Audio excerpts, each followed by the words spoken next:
So this is the Impaktech crash cage for Yamaha FZ07 MT07. This is going to be for 2015, I think, through 2019. So these are all the parts that are going to come with the Impaktech cage. You're going to have your left and your right side cage cover. You're going to have your cross member. There are going to be 2 pucks for either side. There's aluminum and Darylin. These are the Darylin ones. You're going to have 2 spacers on either side, 2 self-tapping screws on either side. You're going to have these 19mm frame bolts, 2 of them. You're also going to have 14mm mounting bolts, plus this little bolt for the the engine case cover. And then these are going to be the parts that you're going to have to remove from your FZ07. These are the frame covers for either side. You're going to have the radiator overflow tank. You're going to have the bolt that comes out of the radiator overflow tank. These are the tools you're going to need. 14mm socket, 19mm socket, deep and long, 2 extenders, 4mm Allen wrench, and a 5. Then you're going to want to grab a drill too, so you can drill out your Darylin pucks.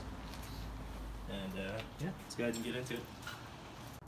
So this is the removal of the frame bolt cover. You're going to have 2 Allens right here. You're going to unscrew the both of them. And this, be careful, there's a little tab here. Mine's missing, but there's a little tab here. You can break it if you don't pull off correctly. You're going to want to pull up after you remove these 2 Allen bolts. Cool. Once these 2 Allens are removed, you're going to expose your engine mount bolt, which is going to be right here. That's going to be how the Impaktech cage is going to mount to the actual engine.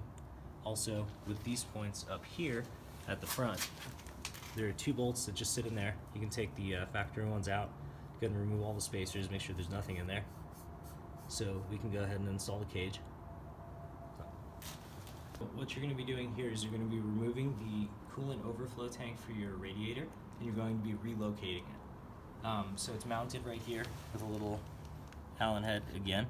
So you're going to unscrew this, but be careful, this is the one mounting point on it, so as you unscrew it, the top will be connected, but it will free hang. So as you go ahead and unscrew it, you want to make sure you have a good grip on it. I'm just going to bring it out here. You have the bolt, make sure you don't lose the little washer in there. You're going to take the bolt, set it down, and then there's a little cap on this end. It's just a little rubber cap. You're going to pull it up. Go ahead and let all that kind of catch in there.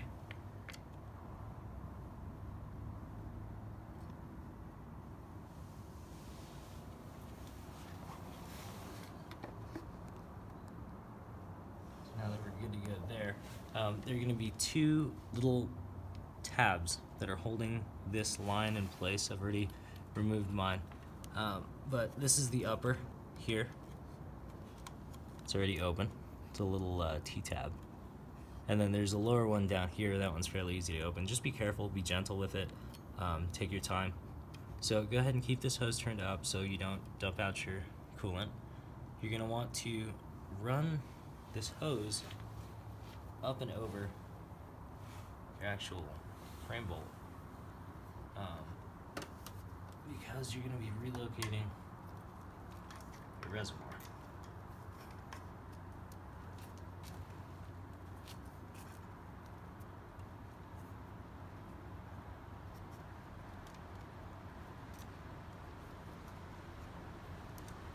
Stop. So what you're going to do is you're going to run these overflow lines up. Be careful, try not to pinch anything. Try to keep your line relatively straight. So for now, we're just going to leave it. If you have a zip tie or something, that would be useful right now. We're just going to leave them. Make sure they're pointed up. Make sure you're not kinked anywhere. Try not to spill your coolant. So we're all good there. We're going to leave that cut. Okay, so now that we have the overflow reservoir removed, we're going to need to take this black cap off, this little cover. So it just has one little push tab down at the bottom after you've taken this bolt out, because that's what holds it to the bike.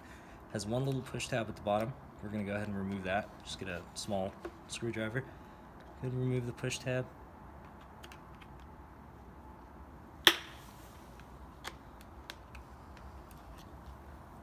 And now you're off. You're in business now. Let's play with it. Okay, so we're gonna go ahead and take our overflow reservoir. We're gonna grab our overflow line, feed it right in there, and cap it up nice and good so it doesn't leak. You're gonna wanna take this little T-stem, move it down, get it out of the way, but not, clamped off or anything. You're going to go ahead and remove all the clips here so you have a nice straight feed. Go ahead and move your little valve off to the side there. And we are going into this case bolt. So we're gonna go ahead and loosen that up.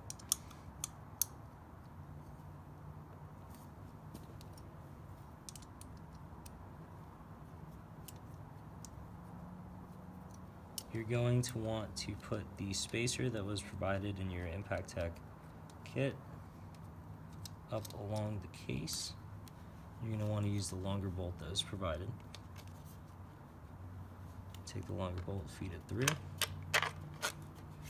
with the extra spacer, and we're going to line it right up into the hole and just tighten it in there.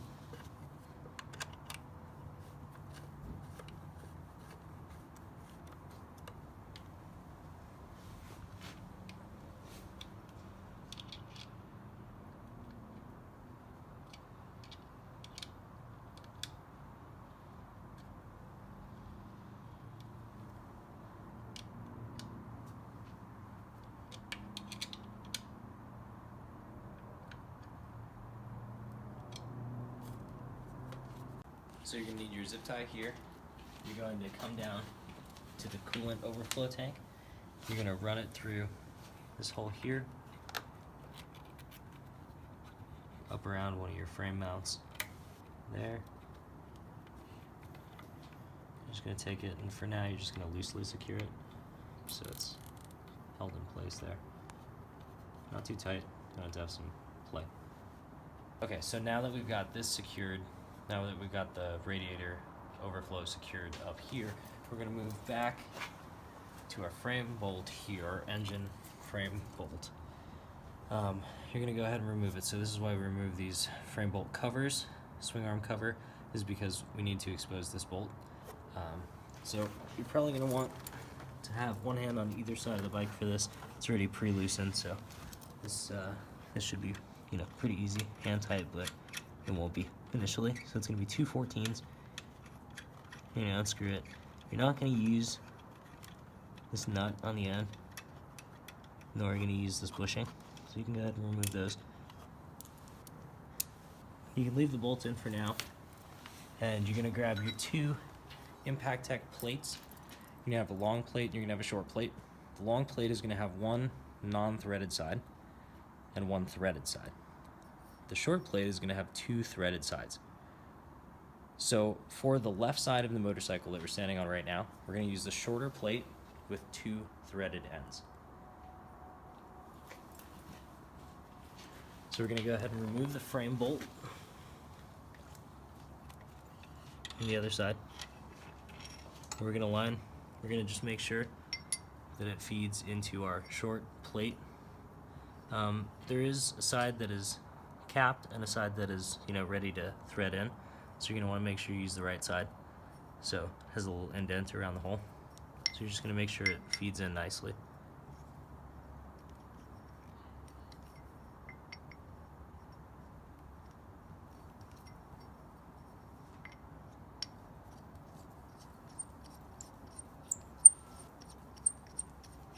Good to go. So now this is going to probably be where you're going to want to friend. You're going to want to take your longer end with the non-threaded side, which is going to go on the right side of the bike. You're going to put your bolt through. You're going to align it on the other end. So let's go around the other side of the bike. You're going to align it on this end into where the frame bolt goes. So we're going to take our longer non-threaded end, we're We're gonna set it right there at the base. We're gonna just wanna feed this bolt through to the back. So you can let this kind of float in there. It's just gonna hang out. You're gonna wanna grab your shorter end to the left side and just align it so you can catch the bolt on the other end. Easier to do with 2 people. You might be able to manage it with 1. But the T over here is going to go ahead and help me out. He's going to take the shorter end and align it on the left side of the bike while I'm going to screw in the frame bolt on the right side of the bike. So T, go ahead and let me know when you're ready. Ready, go ahead.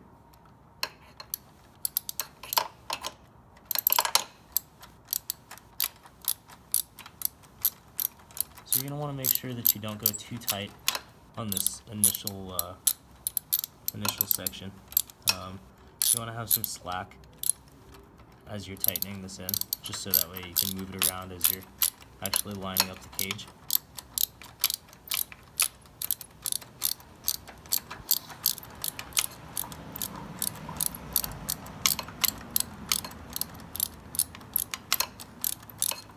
How are we doing on that side, T? Okay, so once we have a little bit of play on it there, we're just gonna go ahead and grab our cage now. Action.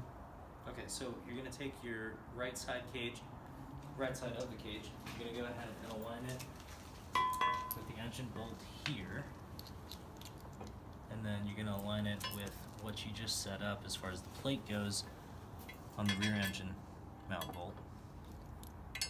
You're gonna take your 14 and just feed it in there. You're gonna go loose initially, and then you're gonna tighten it down later on. Probably 2 people for this, just so you can, have it held up. This is why we have slack on it, so we can move it back and forth. So just make sure you don't go too tight in the rear. You're gonna take your 19. Easiest thing to do is gonna be to use an extender. Just happens drive extender with a 19. You're gonna take your Impaktech supplied hardware. It's gonna be a 19 socket, and then you're gonna have an aluminum spacer there. So you're gonna go ahead and feed the aluminum spacer inside of the frame hole, and then you're gonna feed your bolt through the actual Impaktech cage.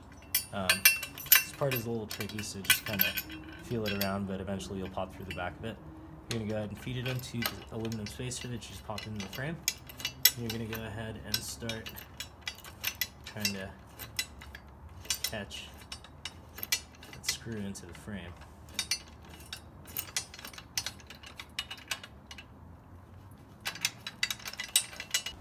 So we're going to take our 14mm bolt, and now we're going to hook up the cross member to the bottom part of the cage. Easiest way to do it is going to be to grab your bolt and just kind of push it through. You're going to have a buddy on the other side go ahead and help you out there. I'm going to put a 14mm head on it and just hold that bolt down, and then go ahead and spin it in there. This side you can go ahead and tighten up pretty good. Just do it hand tight, so it still has some play in there. But good, make sure it doesn't smack your headers or your engine. Just be a little careful with it. So now we're going to go around to the other side.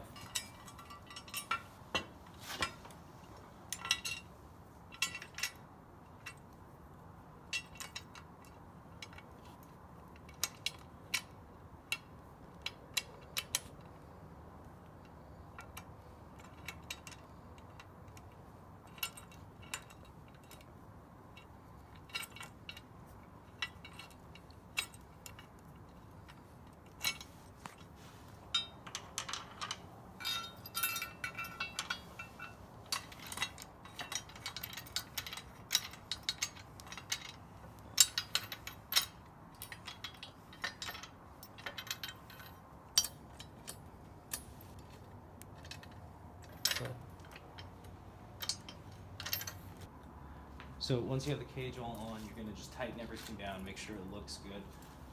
Make sure your reservoir is nice and tucked away. You can go ahead and tighten down that reservoir now and just pull the zip tie back. This is going to go ahead and sit here. It's just going to hang out. Make sure the top of your reservoir tank is good. Make sure you don't have any bends in your hose. should be pretty good to go. I just keep an eye on that. So once that's done, we're gonna go ahead and slide our pucks in. The reason we had the drill in the beginning of the video is because I would suggest, just making a little pilot hole. You're gonna be putting self-tapping screw into there. I'd recommend a ratcheting wrench. It's just a ratcheting tab. So you're gonna go ahead and take the puck, put it in the hole, line up your pilot hole that you pre-drilled, and go ahead and get it in there.